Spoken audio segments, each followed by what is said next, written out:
We're on part 2 of JD's story, and we're going to go into education here. So, um, you went to Okay. grade school. Where was that? Yeah, I think it was.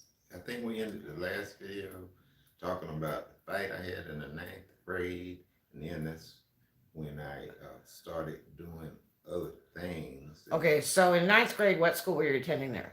That was D.A. Smith Junior High School In Alabama. in Ozark, Alabama. Okay, now what was your education after that?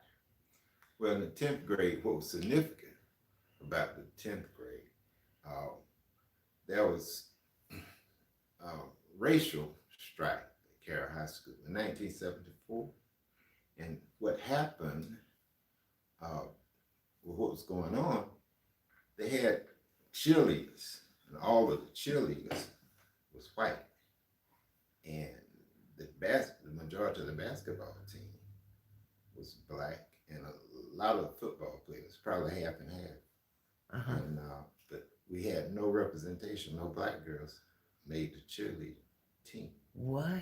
Yes, and so some of the 12th graders, they decided, black 12th graders decided that they would stage a protest and doing class, during lunch. I think it was lunch, or it might have been recess. But we all went to the stadium and we just sat down at the stadium. Yeah. And so when a lot of the whites or white guys, they saw this, they got angry at our protest. So after we sat down for a while and we started to go back to class, we started to fight, and several fights actually. And one of the coolest guys, black guys, he walked with swag, and he was just cool. And he started to fight, and he had this style, and I'm watching him, and he and this white guy squared off, and he was just so cool. I said, "Oh man, he's got to tear him up. He had this style." I said, "Boy, this white guy's in trouble." Anyway, the white guy didn't have any style or anything. He just looked at it, and he smacked him right in the eye.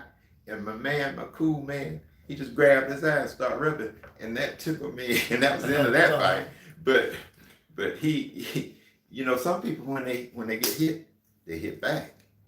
Some people when they get hit, they try to take care of whatever the injury was. Right. And so that's what my cool man did. He grabbed, he's like, okay, yeah, with it. But so they had maybe 3 or 4 different guys there did a little fight thing, and so they brought the police and they suspended people and everything. Eventually, we got one black cheerleader on that squad as a result Wow. of the racial thing in the 10th grade. Now, was the segregation still big then, or it was starting to work its way in? No, segregate. It was integration. It was integrated at this point. Uh-huh. See, we had been integrated for 4 years going into this thing. It's just that. So now, as of 10th grade, what was the ratio of blacks to whites in that particular school at that point in time? 20, 80% white, 20% black. I see. Yeah, maybe 20, 30%. I'm not sure. But Okay. we didn't think it was proper representation on the cheerleading squad at all. And I'll tell you something else.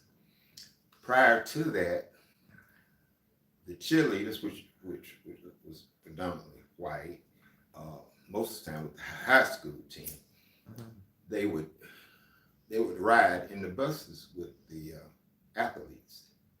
Well, they decided that the white cheerleaders could no longer ride. I don't know who did make the decision. I don't know if it was the parents or what. They started driving their girls to the games. They wouldn't let them ride on the bus with us, especially the basketball team. Wow. Because the basketball team was like 90% black. So, but normally the cheerleaders would ride on the bus with the team. Prior Gee. to so many blacks Wow. on the team. Yes. Oh my God. Yes. Yes. Uh, Now, this is 10th grade. Yeah. it's so sad. Mm-hmm. Mm-hmm. It was not a nice thing at all. No. No.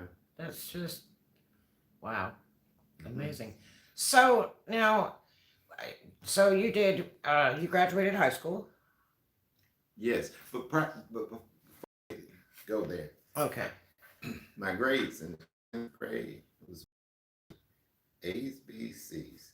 All right, but Wow. I made straight A's in PE ever since the first grade. Straight A's in PE. So that's one of your favorite things? Yes, Mhm. yes, I love sports. You know, that's where you see God's talent being displayed. You know.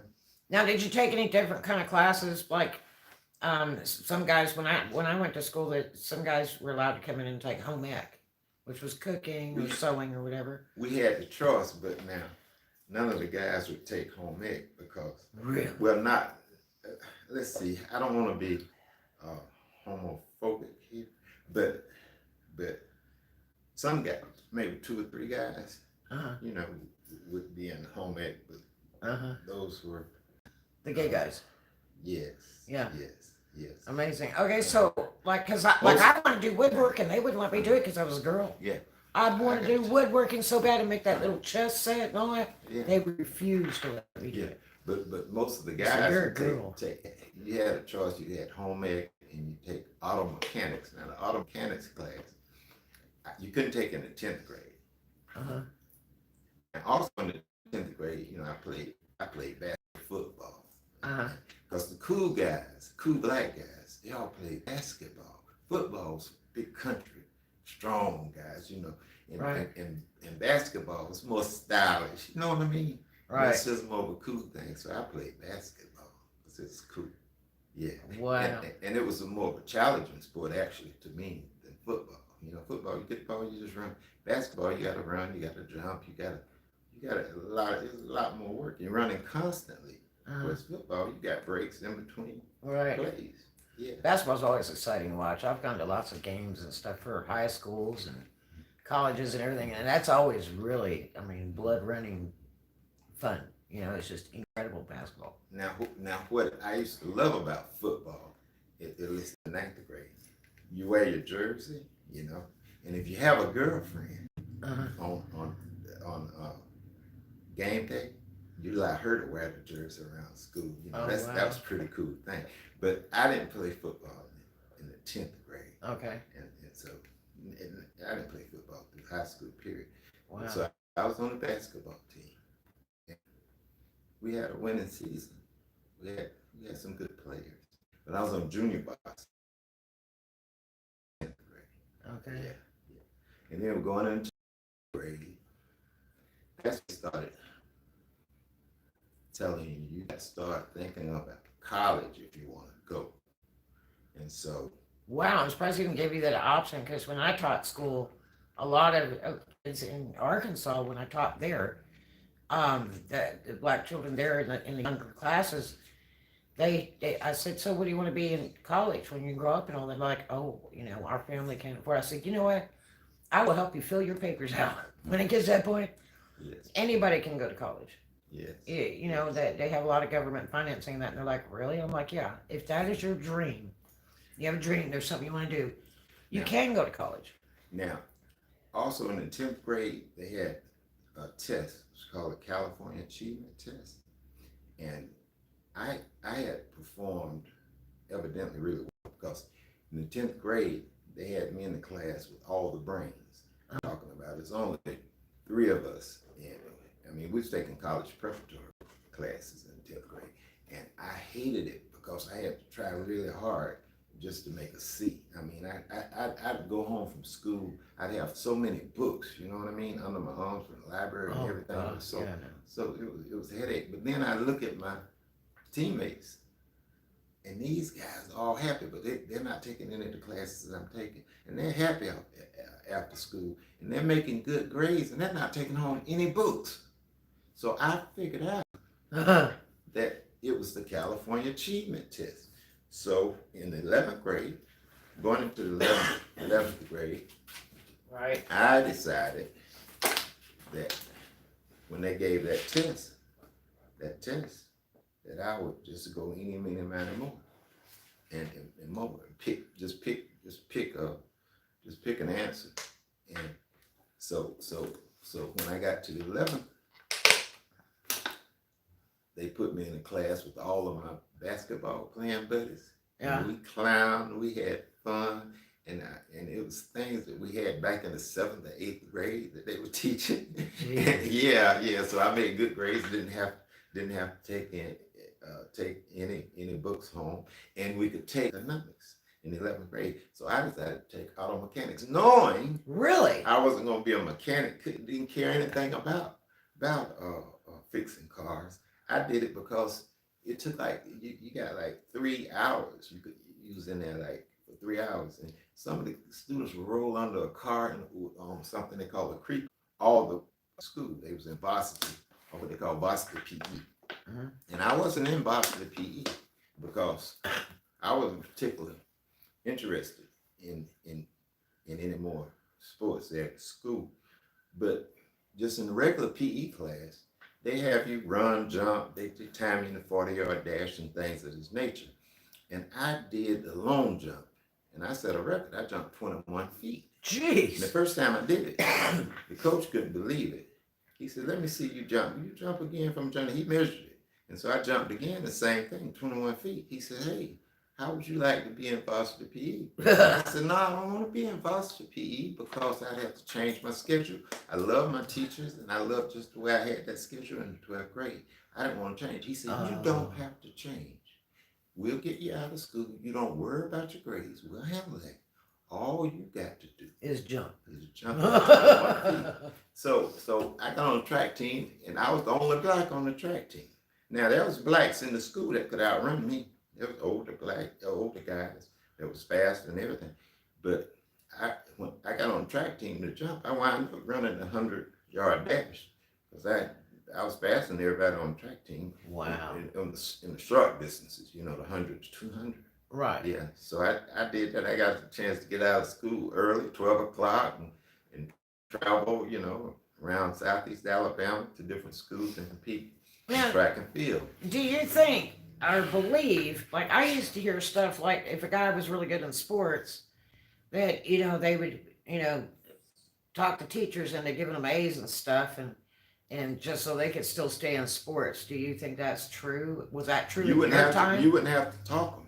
See, the coaches, they wanted winners. They want to be a winner. That's their livelihood. Right. If you losing everything, you're not a good coach. So I didn't have to talk to them. They came to me. They got another coach to come to me and say, "Johnny," see the one coach that watched me jump 21 feet, he wasn't the track coach. He went and got the track coach, said, "Hey, come out here and see this." And I did 21. And he's like, "Yeah, Johnny, you can, all we want you to do is do 21 feet for us." And so that's how that happened.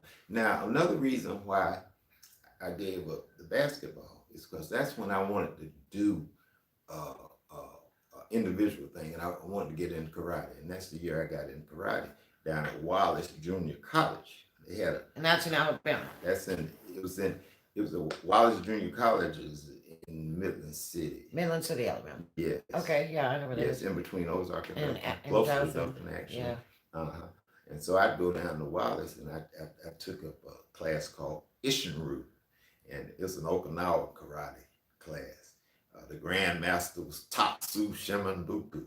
His number one son was Kichinru Shimanbuku. Oh my gosh. And I was taking Ishinru. Yes, and that's when I got a chance to compete in my first karate tournament. And when I was a white belt, I was competing with kids in the class that was like green belts and stuff. So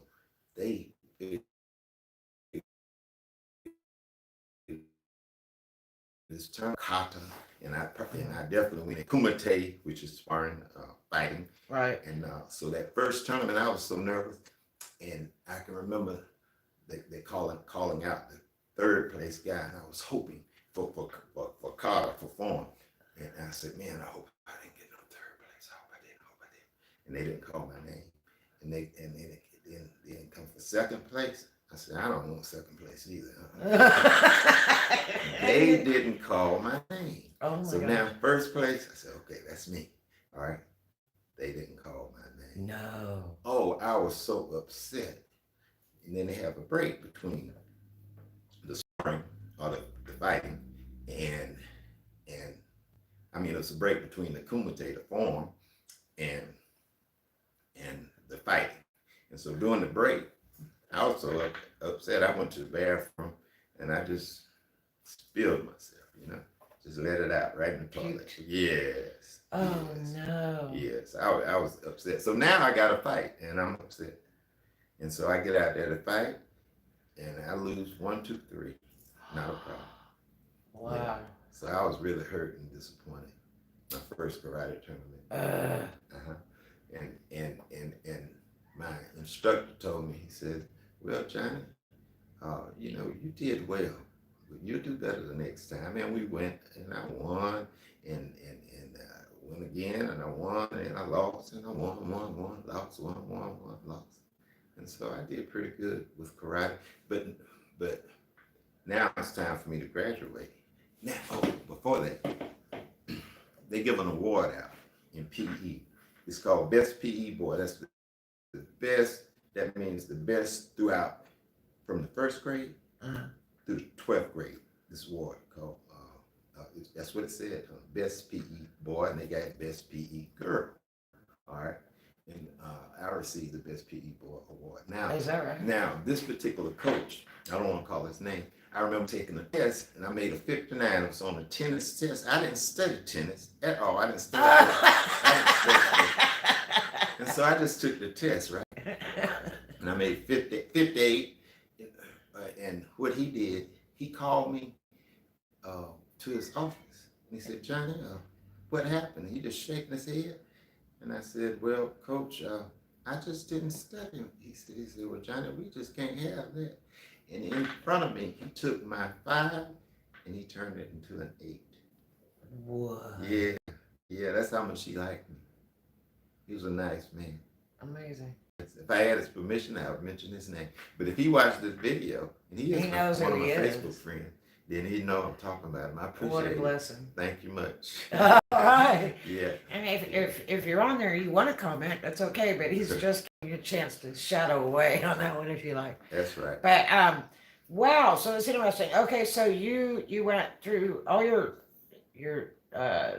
grade school and high school education was in Alabama, local area where you grew up in Ozark. Yes. Alabama, and so you graduated high school, and then now did you further on in any other education, formal education, a junior college, or did you do any of that? Yes. I had to make a decision which college I was going to go to. My grades wasn't good enough to get scholarships. Okay, but my grandfather, he had the finances, and he's like, wherever you want to go. You know? Wow. All right, and I made my decision. Now you were still living with your grandparents at that point, right? You never went back to live with your dad?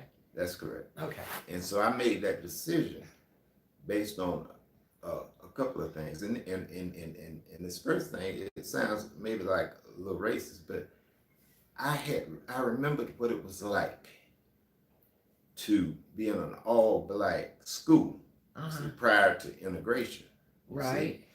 See? And I was missing going to school without racism involved. And I wanted to revisit that. Really? So I wanted to go to a historical black. But see, that would be more I wanted to go to a wouldn't it? historical black college. Okay, and that would be what? All right. Well, there's plenty of them, but it was between Tuskegee and Alabama State. My mom and dad, you know, they Tuskegee graduates. But the thing I didn't want to do, I wanted to see what it was like to live in a city, a large city. And coming from Ozark, to me, Montgomery was a large city. Yeah. Now I know better, Yeah. right? You know, after being And now around Montgomery's the below world. large city. Yeah. It's like vacant now. Traveling everywhere. You know, Montgomery is a small city as well. But Tuskegee was about the size of Ozark, or smaller. you know, Tuskegee, you know, had George Washington Carver. It was more popular.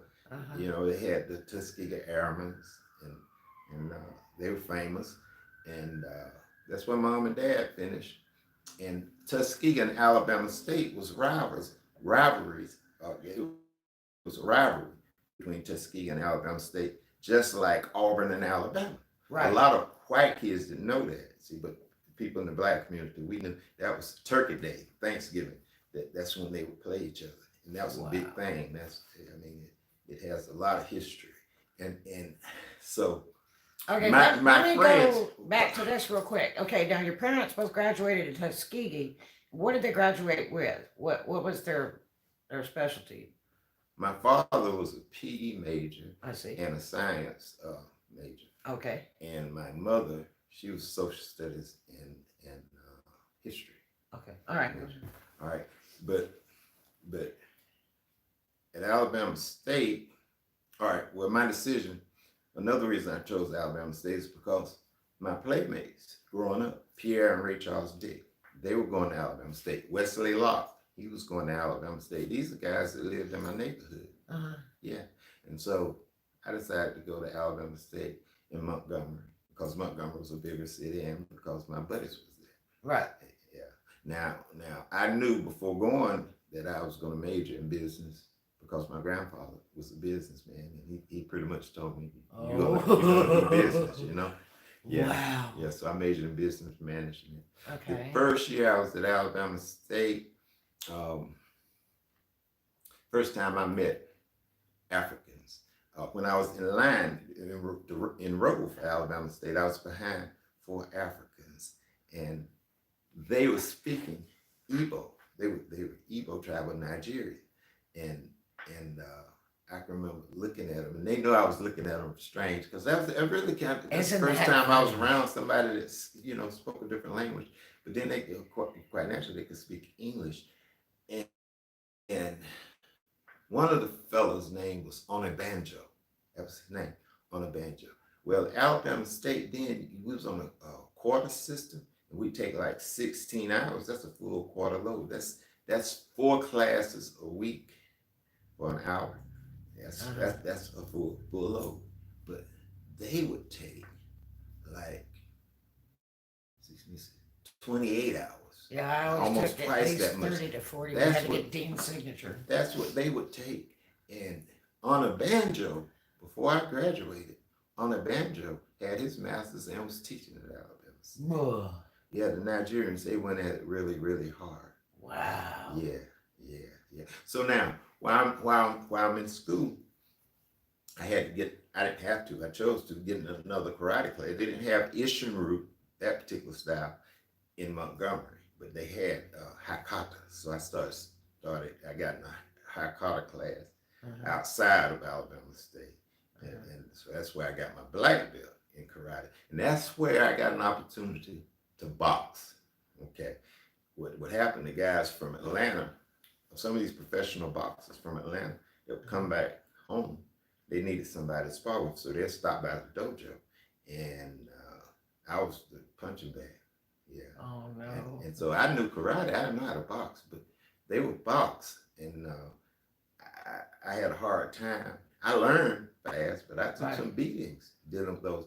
I can handle karate. I won karate trophies, but boxing was a whole different animal. Wow. Yes. The worst beatings I ever took was boxing. Okay, so you went to college and your first degree was what? Business management, bachelor's of science degree. Yes. Okay, now, yes. And then your grandparents were instructors. Your parents were instructors. Your grandparents were in the funeral business. Correct. Okay, so now, did you work any jobs up through college? Were there any jobs you did, whether you got paid or not? Because like I worked for my family. At Alabama State, they had a work study program where students could work and they get paid on campus. Right. Yeah. All right. And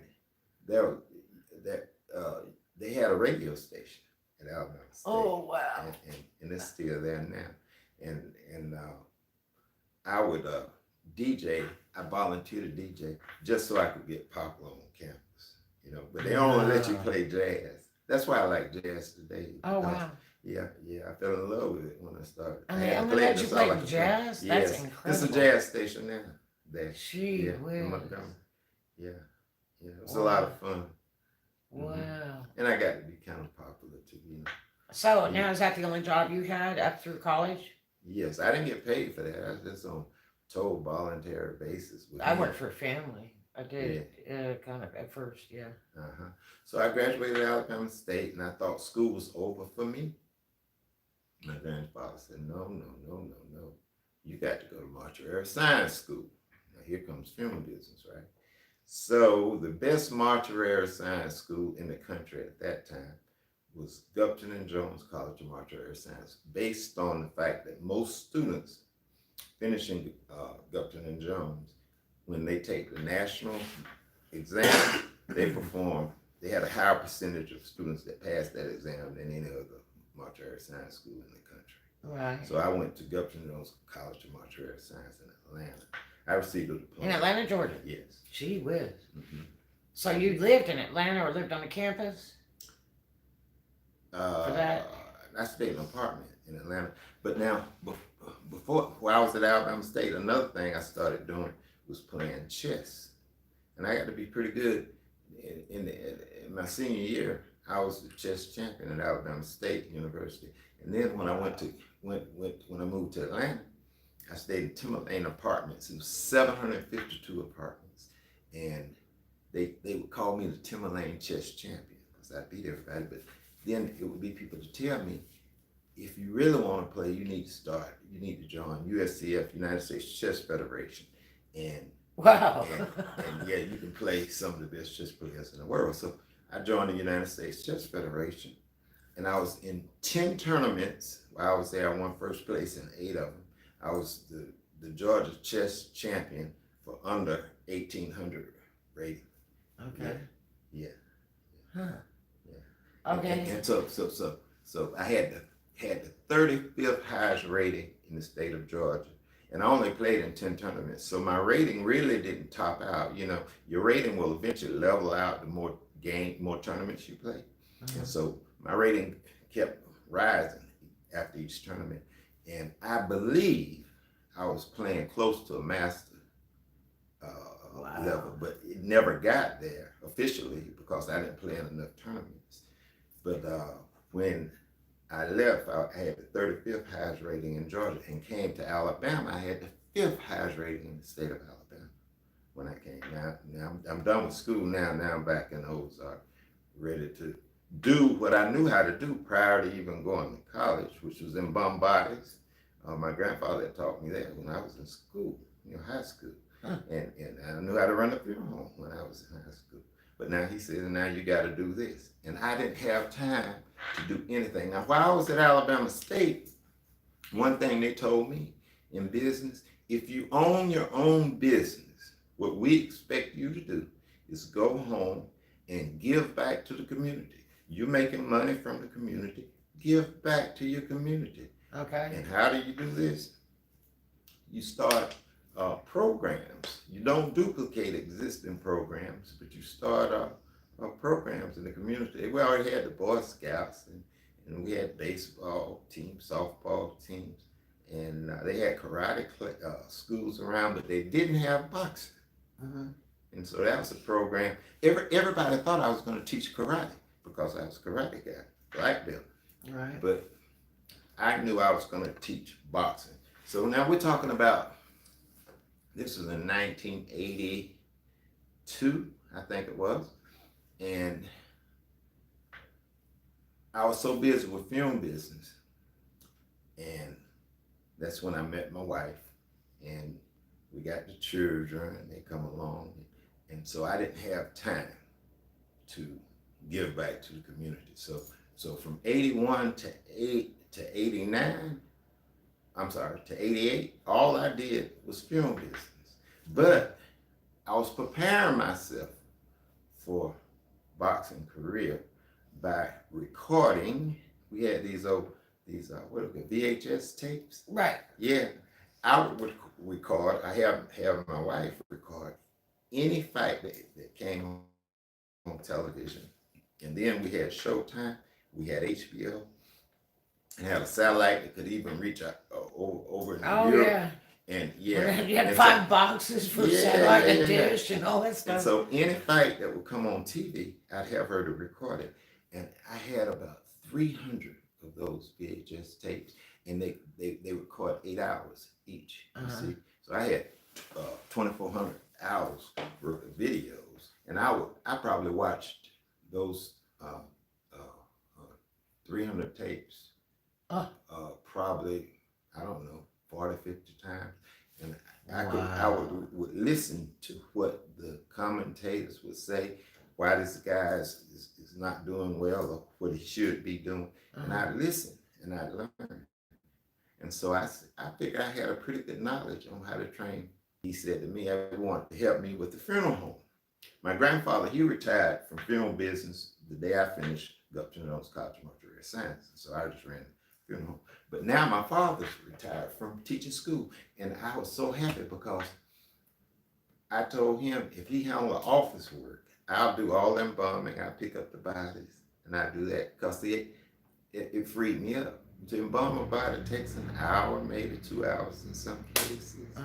Whereas to make funeral arrangements, family say they come Monday, they may not get there till Tuesday, and you sitting there waiting on them, so it's too time consuming for me.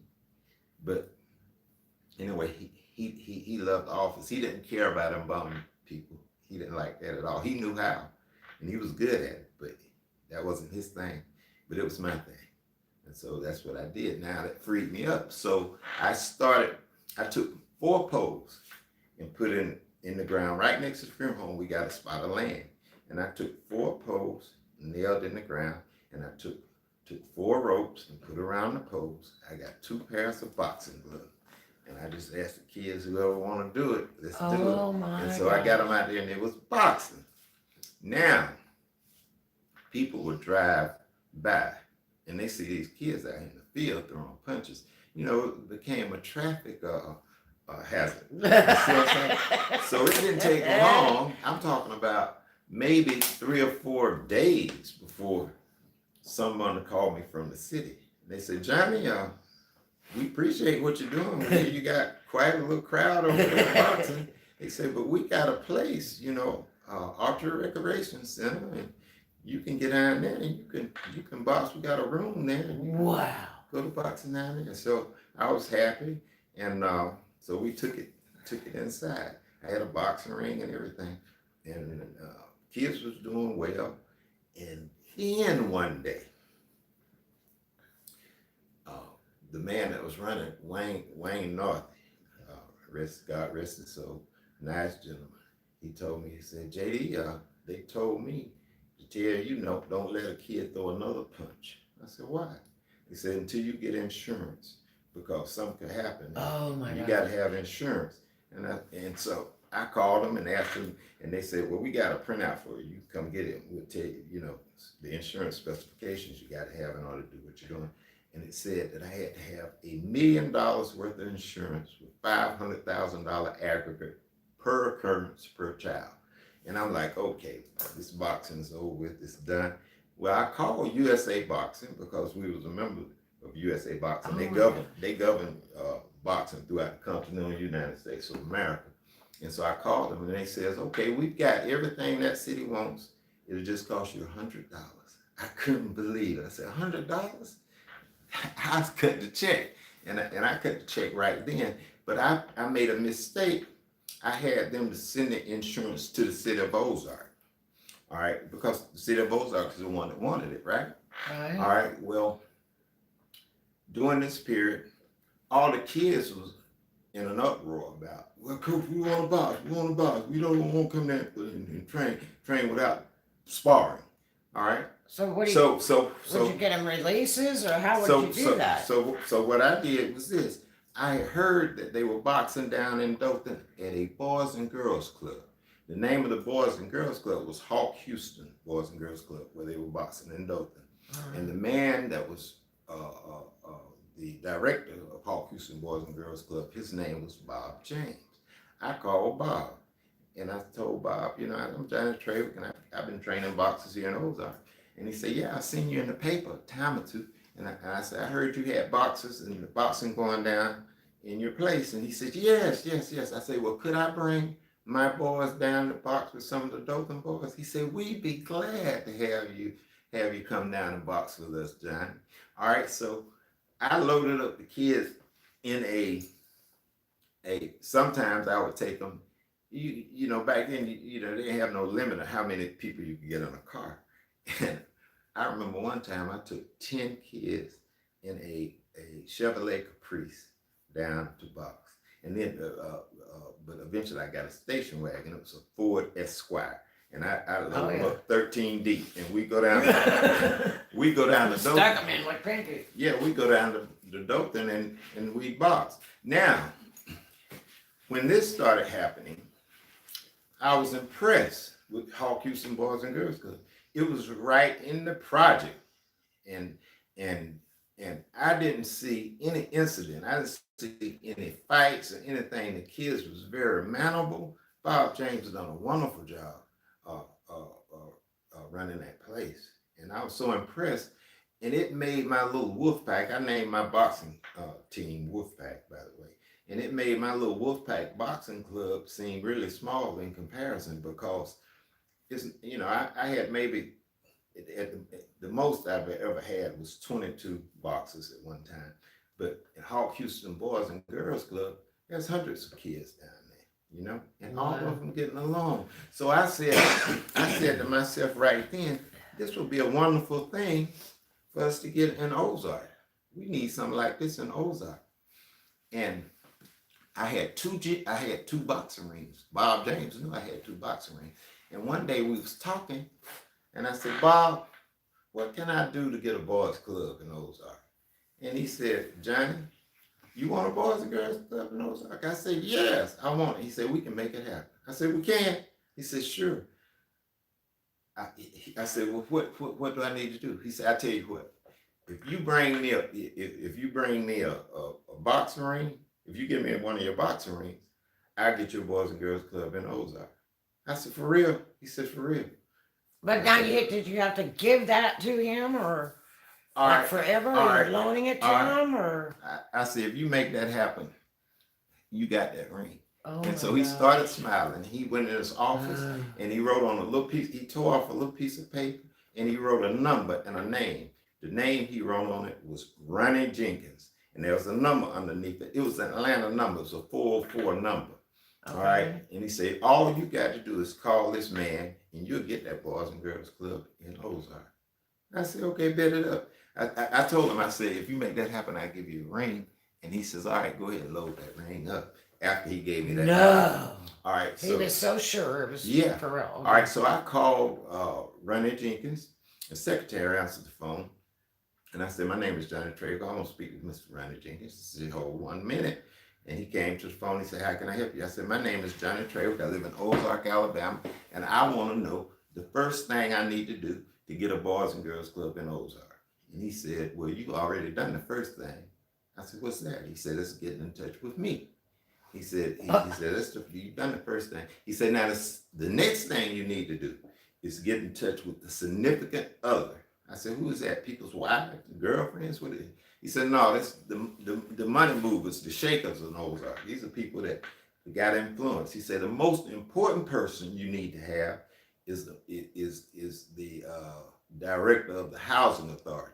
At that time, his name was T. Glenn Weeks. He was that's interesting. So what is that director of the housing authority? He's just a money man? Well, this was the deal. When Boys and Girls Club of America is going to apply through the housing authority to HUD for the grant money. Oh. See? And I believe, I may be wrong, but I believe we asked for $3.3 million grant, and it was granted. And now we have the Boys and Girls Club. Prior to that, Ozark Boys and Girls Club, but prior to that, well, let's go back. Another thing Ronnie Jenkins told me I had to do, I had to have a meeting, a luncheon, and I had to pay for it. And it's to invite all these people together. And he said, we're gonna have to have 2 luncheons. The first luncheon is gonna be, they're gonna send their secretaries, their cousins and stuff out because they think it's gonna cost them some money. He said, now, after I get there the first time and I explain to them the millions and millions of dollars that the city of Ozark will be privy to just by applying for this grant, they're gonna want to hear me say this again. And that's why I gotta come a second time. So you gotta pay for those lunches. You out your pocket, John. And he said, you don't have to pay me a thing. Boys and Girls Club of America will fly me for free. So you don't have to worry about me, but you have to pay for those lunches. So I paid $200 for 2 luncheons, and the rest is history. Now we have the Boys and Girls Club in Ozark, Alabama, all because the city of Ozark told me not to throw a single punch. It's amazing how that worked, huh? But now watch this. I was hoping that they would adopt my boxing program because I was taking kids all over the country and it was financially stressing. I had a family and so I was coming out of my pocket, you know what I mean? I was taking funeral home money to take kids all around. I never charged a child a penny or a parent a penny to train them how to box. Never done. Wow. And so anyway, with the Boys and Girls Club, I was hoping they would adopt the boxing program. See, but they didn't do it. When they put me on what was called a steering committee, and we were responsible for picking a director of the program. You see, and then we had 2 committees: a steering committee and a building committee. The building committee was responsible for getting the contractors to build the places and so on and so forth. But I was on the steering committee, and we all agreed. We did a telephone interview, and we agreed to hire this one particular man. And he was asking what all he could do for me because he knew how instrumental I was in getting it started. And I told him, now, it's a lot of people here that really don't like boxing. And I don't want you to get here and lose your job. So if you didn't necessarily be in favor of boxing, I understand, because the program, Boys and Girls Club, is more valuable than my boxing program. So I can understand. So when he came, his first speech after he was hired, the first speech he made, somebody in the audience asked him, will he have boxing? And he says, no, it will not be any boxing. It's in that facility as long as he's the director, because throwing punches is not a way to solve problems. Oh, charming. Okay, so what year was this with the funeral home? You were working at the funeral home that your family owned, and you were starting the boxing thing in Ozark. 89. 1989. 1989 is when I started Wolfpack Boxing. Okay, now, so you were working at the funeral home, and what was your work there? Were you just learning it or studying it, or you were managing it, or? Prior to 89, okay. I did everything. I did embalming, I swept the floors, I was a limo driver, I did it all. I was a funeral director, I did everything. Now, your grandparents owned that property? Yes. On your mother's side? Your father's side? My father's side. Your father's side? Yes. Okay. And so, and your dad was still around at that time? Yes. No? Yes. Yes. Okay. All right. And he was still an instructor? School. No, he had retired in 88. He had retired in 88. Okay. And so he's helping with the funeral home. Oh, really? Yes. Oh my gosh. Yes, he handled all the paperwork, the office work and stuff. Is that right? Yeah. Amazing. Okay, so so at that point, the boxing thing, was that more of like a hobby to you on the side, and then you were kind of dedicated to working the funeral home deal? Or what would you portray that as? The funeral home was my living. Boxing was a hobby, an expensive hobby. Okay. Like I said, I didn't charge a kid a penny. Never Right. have, even to today. I'm You 62 did it for the years old. kids. Yeah, I did it. That was my way of giving back to the community. Oh, That's what I was taught at Alabama see. State. You know I what see. I mean? You give back to the community. If you're making money from the black community, you give back to the community. Or white Wow. community, whatever community you're in. Right. A business should give back to that community. Wow. Okay. Now, let's take and close this vlog because I want to reopen to part 3. Now, if you guys haven't seen part 1, you need to go in and see part 1. It's pretty incredible. So this is part 2 of JD Trawick. And then we'll come in and do a part 3 about the funeral home business, which I think you'll find it intriguing. So we're going to end this one right now. And as always, do something kind for a stranger. Love everybody. Make a new friend every day. And I promise we'll be right back. Thank Love you. you. Yes. Okay.